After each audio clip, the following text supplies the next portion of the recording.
First up is Nathan Ruiz.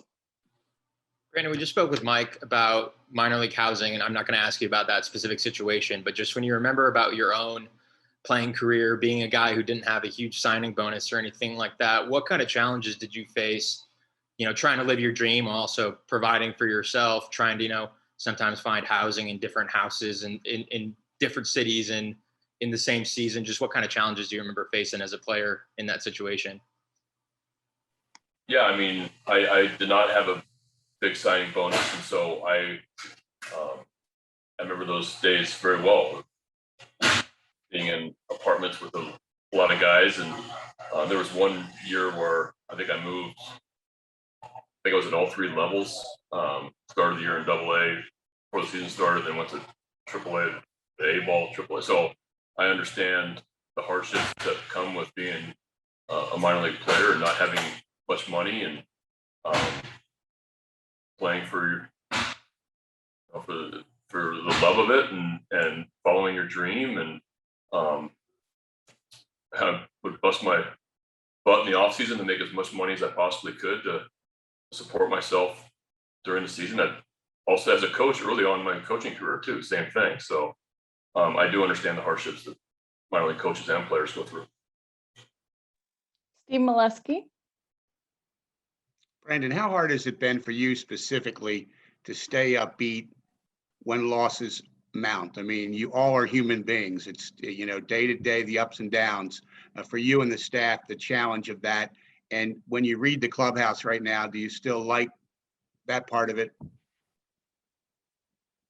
Yeah, it's hard. There's no doubt about it. And we especially thinking back to a couple years ago and was getting similar questions, just because I had come from team that was in the postseason 4 years in a row and 3 championship series in a row. So I was very fortunate to be part of a winning team, and understood what this was going to be, because I've been through that before also. It doesn't make it any easier though. And losing is hard, and you just try to think big picture as much as you possibly can, even though sometimes in the moment it's hard to it's hard to go through. But yeah, I give our coaches a lot of credit for helping me too. I said that before, that I'm very, very fortunate to be around just a great coaching staff that is extremely hardworking, incredibly positive, very supportive. We talk a lot.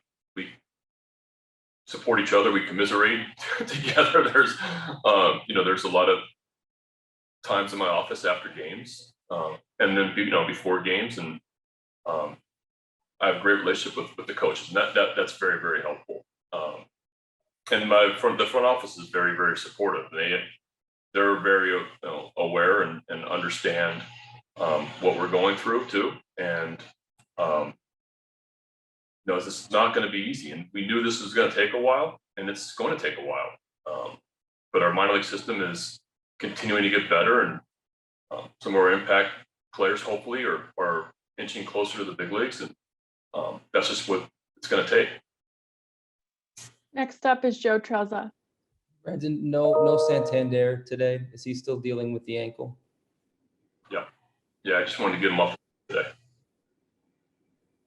Next up is Nathan Ruiz. Just following up on my earlier question, did you have a favorite or least favorite off-season job? So many. Well, I bartended.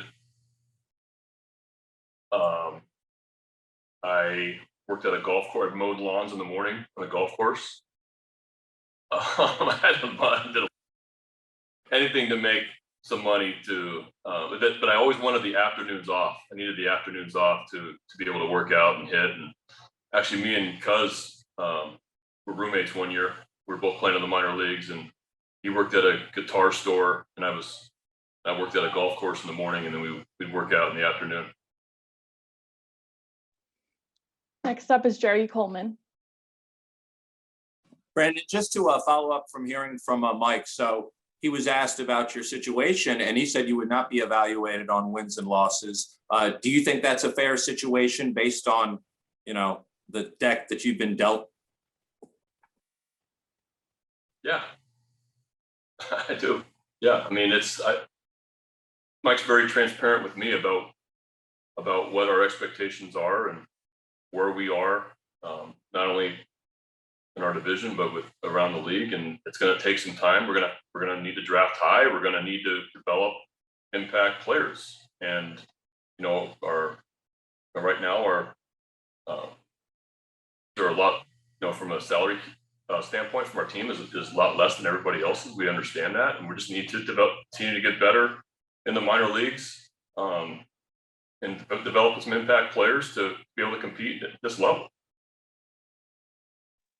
Next is Melanie Newman.